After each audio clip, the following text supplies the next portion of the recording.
안녕하십니까. 팡뉴스의 앵그리 윤 선생입니다. 오늘은 관세 정책과 한국의 수출 전략에 대해서 좀 말씀드려 보도록 하겠습니다. 원래 관세라는 것은 국경을 넘을 때 부과하는 이제 세금입니다.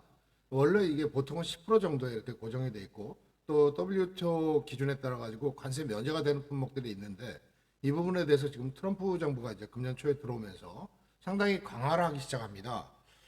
정책의 핵심 구조가 뭐냐면요. 4월 2일 날 그 리버레이션 데이를 선언합니다. 그래서 미국이 트럼프가 생각하기에는 그 무역 적자가 너무 크기 때문에 이거는 비상사태다 이러면서 IEEPA라고 해가지고 국제 비상 경계령을 내립니다.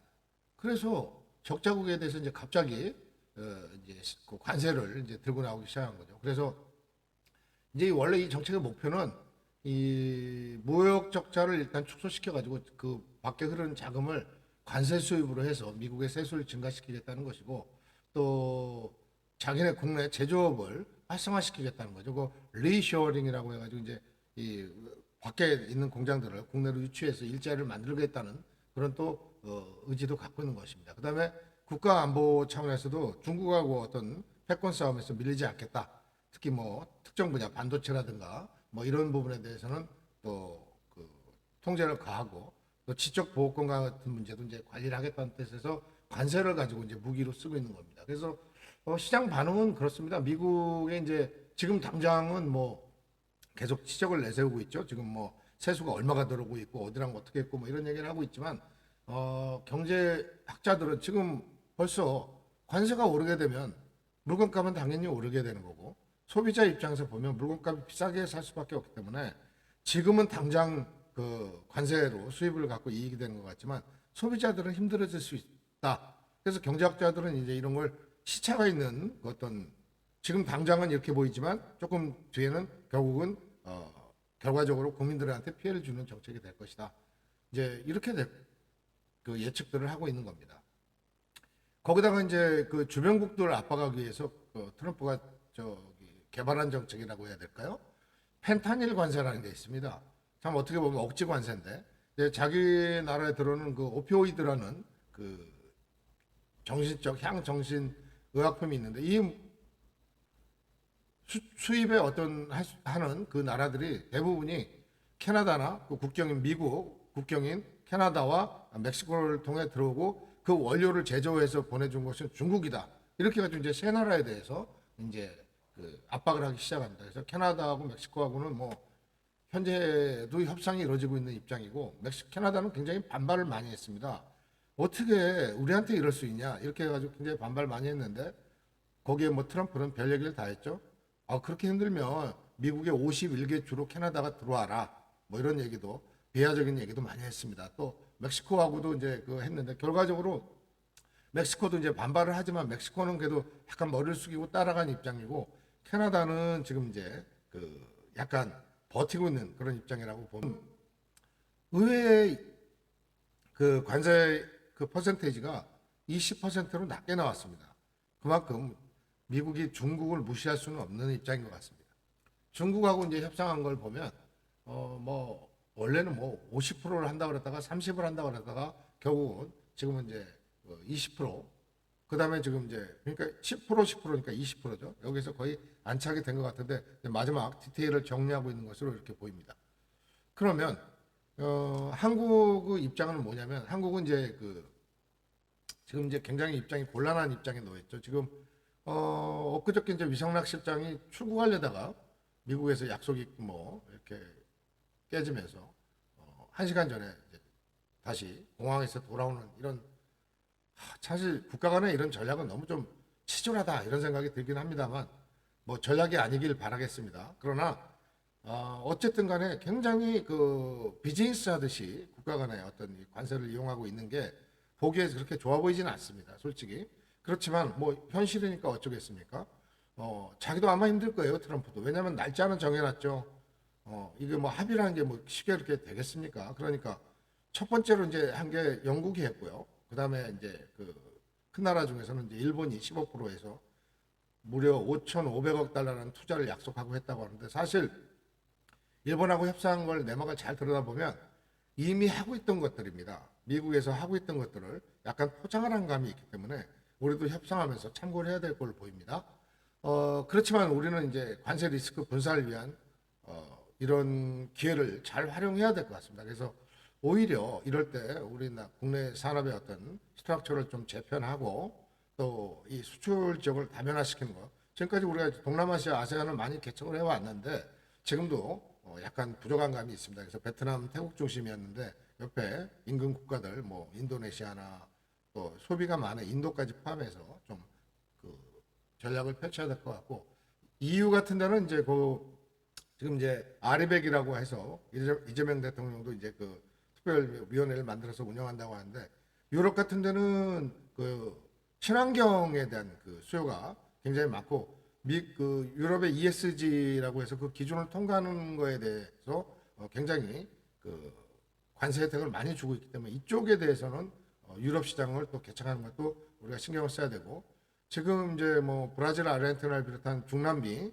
지역 국가 그다음에 또 중미라고 할 수 있는 그 멕시코, 과테말라, 뭐 파나마 등 이쪽 지역도 그렇게 무시할 수 없는 지역입니다. 그래서 여기 관심 갖고 또 이제 우리가 지금 슬슬 개척해 나가는 중동 뭐 식품부터 시작하고 있습니다. 할랄 식품이라 해가지고 그들이 먹을 수 있는 식품부터 시작해서 또 한류까지 활용해서 전략을 잘 펼쳐 나가야 될 걸로 이렇게 보입니다.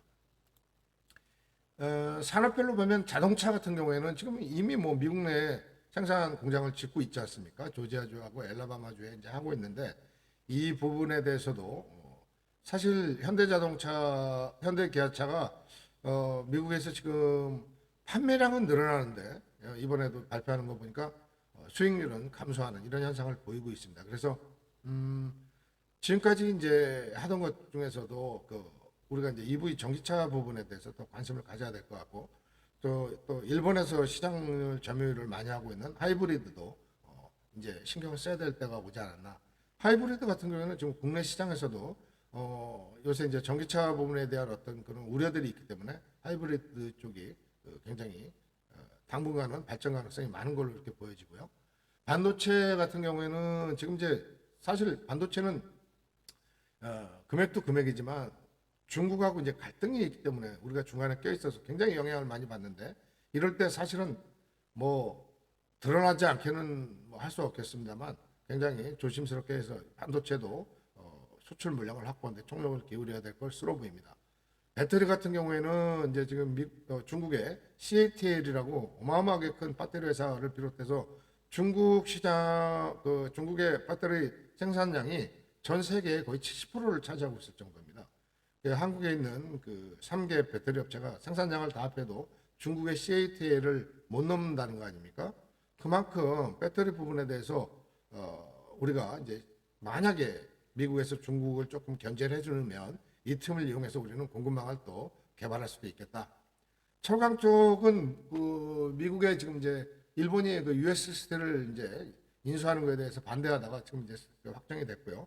아마 철강 쪽이 가장 타격을 많이 볼 걸로 보입니다. 그래서 코리아에 관해서는 뭐 전 시장의 80% 이상의 중국 제품이 저가 제품은 미국 시장을 점유하고 있는 입장에서 우리는 조금 더 고품격 제품을 가지고 또 판매 방식이 중국 같은데 뭐 아시다시피 뭐 알리익스프레스나 테무 같은 이런 전략이 지금 어마어마하게 먹히고 있거든요. 그래서 우리나라에 뭐 지금 쿠팡이 가 있습니다만 그렇게 획기적인 실적을 내고 있지는 못한 것 같습니다.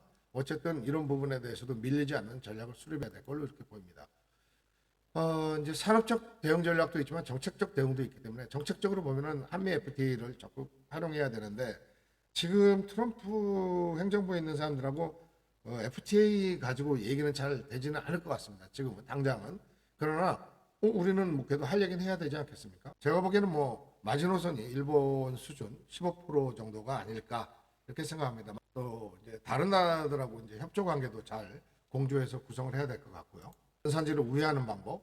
그다음에 현장에서 제조를 하더라도 미국 공장에서 제조를 하더라도 이 자동화라든가 이런 로봇 시스템 등을 이용해서 생산 단가를 굉장히 줄여나가는 노력을 해야 될 걸로 보이고요. 또 아까도 말씀드린 대로 미국 시장에서는 이제 중국 제품에 밀려가지고 고부가가치 상품이 아니면 살아남기가 힘듭니다. 전에 하던 WTO라는 그 어떤 기구가 지금 거의 부실해졌어요. 그래서 또 FTA 같은 것들도 다시 꺼내서 꼼꼼하게 한번 다시 전략을 짜봐야 될 그런 시점이 아닌가 싶습니다. 트럼프라는 어떤 개혁가 출신 미국 대통령을 상대하는데 지금까지 어떤 통상 논리 가지고 얘기를 하다가는 협상이 안 되는 것 같습니다. 많은 나라들이 다 뭐 지쳐하지 않습니까? 트럼프는 제 생각인데 마지막에는 아마 그 미군의 주둔 비용 이거 인상을 카드로 또 쓸 확률이 높기 때문에 뭐 전방위로 압박을 할 거기 때문에 여기에 대한 대응도 필요한 시점이 아닌가 싶습니다. 어떻게 보면 참 답답한 시점인데 오히려 이런 기회를 그 역전의 발판으로 사용할 수 있도록 우리가 머리를 맞대야 될 시점이 아닌가 싶습니다. 오늘은 현재 이슈가 되고 있는 관세 협상에 대해서 전반적으로 말씀드렸습니다. 감사합니다.